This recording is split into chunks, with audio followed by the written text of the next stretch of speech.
Hey guys, Scott and Buddy here. I cannot feel my legs. So today I wanted to go over the live stream that the devs had. I watched it on stream, but I want to go over just a summary of all my thoughts for it. Just you don't have to watch an hour and a half video. Basically, somehow I'm disappointed despite them reverting a lot of things that need to be reverted. So in a nutshell, what's happening is they're basically reverting the entirety of everything that they were doing involving the anti-tunnel, anti-slug, all that stuff. Basically, all of that time was spent on something that is not even really going to be in the game. Basically, the only thing we actually are getting from all that is the resolve bar, which is the anti-face camp bar, will be visible to teammates, which I think is fine, and that kind of always should have been in the game to begin with. So that's great and all, but they basically went back with everything, and I think I see a lot of people celebrating that, and that's fine, because things like the tunneling, the anti-tunneling thing, that was just way too much. But here's what I want to go over here. One of my biggest criticisms with behavior overall has always been them devoting time and resources to things that they inevitably are going to have to can. And I thought when they introduced the whole consultant system, that would be an example of them actually not wasting time on things that a consultant goes, hey, don't waste time working on this. That's going to be stupid and not work. Like if they asked a consultant, hey, what if after you're unhooked, you have 30 seconds of killer aura reading and you're undetectable and you have your auras blocked and you can see the auras and also you move faster and also you don't leave scratch marks and also you don't make sound and also like if you told anyone that has played this game for a decent amount of time this, they'd be like, do not do that. That is too much. I understand where you're coming from, but that's too much. Don't waste time making a new status effects. Don't waste time. Just you're doing too much. Don't waste your time doing that. And then the devs wouldn't spend time and resources doing that. Because when we get a scenario like this where they work on stuff for seemingly months, push it to PTB, everyone's like, wow, this is stupid. And then they have to revert almost everything. It's getting to the point where we're going to have like nothing new or exciting is happening anymore. And I think that is just as big of a problem as pushing changes that are too one-sided, in my opinion. Because when things are one-sided like that, people are frustrated and they're talking about it and there's engagement with the game. If nothing happens, it's the kind of thing where people just don't play the game.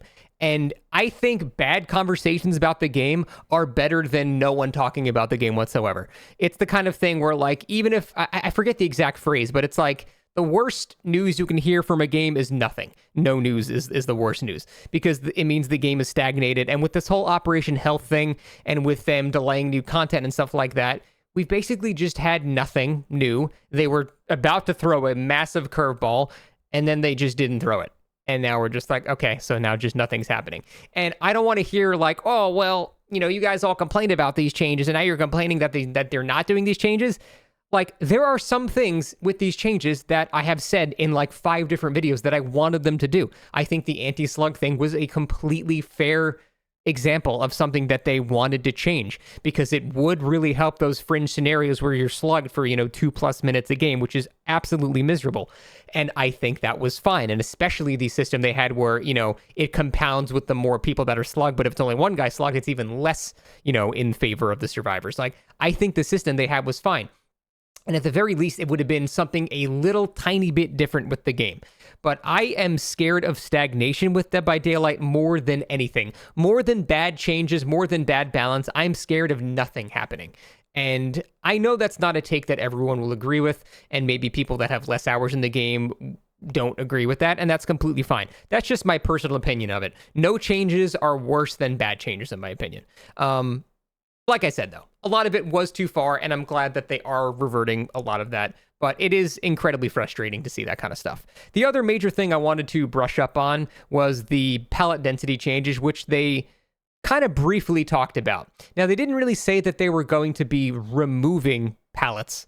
They said they were going to be working on the space between them, working on the ability for survivors to chain these tiles together in extremely obnoxious ways. Think of like Father Campbell's Chapel, shack into a jungle gym, into another filler. It's just a nightmare to deal with. So what they said is they're going to work on increasing the distance between these things. Now, here is where I am very scared, because a developer that doesn't very keenly understand how high-level Survivor is played might not nail the values necessary to make this a good change. Because if you make this change, but you don't increase the distance enough, there's a sweet spot. I went over this in my stream a little bit, but I'll summarize it here. If you have two pallets that are right next to each other, like the old double pallet tiles of 2017, for example, that's not nearly as strong as one pallet and then like 10 meters away a window. So if the distance between loops is really short, you basically, like, it doesn't help the survivor as much as if there's another tile just the perfect amount of distance, because the strongest thing a survivor can do against killer is just hold forward. It requires no resources, no entity blocker, no pallets. If you're able to hold forward as long as possible and just have enough distance to make a window or something, that actually ends up being even stronger for the survivor and weaker for the killer. So when they said that they were going to increase the distance, I hope they really take into account the exact amount of distance that is required for a survivor to not make a loop versus making a window or something that could unintentionally make things even stronger. Because like I said, if the distance is just short enough that the survivor can make it without having to use a resource, that is even stronger than two pallets being right next to each other. A lot of the time, inexperienced players will show you like a double pallet tile, and they'll be like, look how unfair this is. But the truth is, as a killer, you can get through that tile much faster than an adept survivor with shack window leading into a random filler 10 meters away. So that's the main fear I have about that. If they nail it, that'll be great, and that'll alleviate a lot of the issues I have with the pallet density changes that they made. But if they don't nail it, they unironically could make it even stronger for survivors. So I'm very scared to see what we're going to get on Tuesday, because like I said, the values have to be so precise. The exact, like, down to the meter is really relevant for determining how strong these changes are actually going to be for killer or for survivor. The other thing that concerns me a little bit with the pallet density changes are they didn't really acknowledge that a lot of the maps that they made these pallet density changes on don't need changes. They were completely fine. Like, if they did these pallet density changes to Forgotten Ruins and Haddonfield and maybe like Pale Rose or something like that, there are a couple of maps that did have a notable shortage of pallets, and adding a bit more, completely acceptable and fine. But the problem is they added it to maps that do not need it. Ormond did not need more pallets. Father Campbell's Chapel did not need more. Asylum did not need more. Suffocation Pit, Groaning Storehouse. These maps did not need more pallets, and it shows they don't understand which of the maps are already favored heavily towards one side, and they just tried to do blanket changes to like half the maps in the game. Really, all I wanted them to do with the pallet density changes was just revert them for everything but like the 3 or 4 maps that truly did need more pallets.